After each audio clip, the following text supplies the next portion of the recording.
ప్రియమైన దేవుని పిల్లలారా, ప్రభువైన యేసుక్రీస్తు వారి పేరట మీ అందరికీ వందనాలు. ప్రభువు వారి పేరట మీ అందరికీ శుభములు, దీవెనలు కలుగునుగాక. ఈ ఉదయకాలం పరిశుద్ధ గ్రంథము నుండి దేవుని వాక్యాన్ని చదువుకుందాం. యెషయా గ్రంథము 30వ అధ్యాయము 15వ వచనాన్ని చదువుకుందాం. మీరు ఊరుకుండి నమ్ముట కొనుట వలన మీకు బలము కలుగును. దేవుడు తన మాటలు మనందరి కొరకు దీవించునుగాక. ఆమేన్. ప్రియమైన దేవుని పిల్లలారా, ఆందోళన చెందటం, చింతలో మునిగిపోవటం, అనుమానం, ప్రశ్నలు, నమ్మకం లేకపోవటం, ఇవన్నీ మనిషిని ఎప్పుడూ నీరసంతో నింపేస్తాయి. ఎప్పుడు చింతిస్తూ ఉండడం వల్ల మన శరీరాలు కృషించిపోతాయి. అలాగే భయపడుతూ లోపల కోపంతో ఊగిపోతుంటే లాభం ఉండదు. అలా చేయటం వల్ల మనం ఎందుకు చేతకాని వారం అవుతాం. అందుకు లేఖనములో ఇంకా ఇలా అన్నాడు, శ్రమ దినాన నీవు కృంగిపోతే చేతకాని వాడు అవుతావు అని అన్నాడు. దీని వలన మన మెదడు మొద్దుబారిపోయి తెలివైన నిర్ణయాలు తీసుకోలేం. మనం విశ్వాసంతో అలలపై తేలుతూ ప్రయాణం చేయవలసింది పోయి మన సమస్యలతో సతమతమవుతూ మునిగిపోతున్నాం. నెమ్మదిగా ఉండే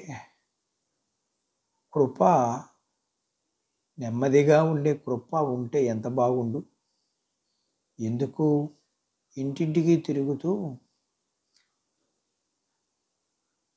చెప్పిన బాధలే మళ్ళీ మళ్ళీ చెప్పుకుంటూ గుండె నీరసం తెచ్చుకోవడం, ఇంట్లో ఒక మూల కూర్చుని ఏదో కీడులు వాటిల్లుతుందని లేనిపోని విషయాలు మనసులో ఊహించుకుని గుండెలు బాదుకుని ఏడుస్తే ఏమి లాభం? అలాగే మాట్లాడకుండా మౌనంగా ఉండగలిగిన సాత్వికమైన నాలిక కలిగి ఉంటే మంచిది. ఇంకా ప్రశాంతమైన హృదయాన్ని కలిగి ఉంటే ఇంకా మంచిది. ఊరుకోండి, యెహోవా దేవుడు అని తెలుసుకోవడం ఎంతో మంచి పని. దేవునిలో నమ్మకం ఉంచే కృప ఉంటే ఎంత బాగుండు.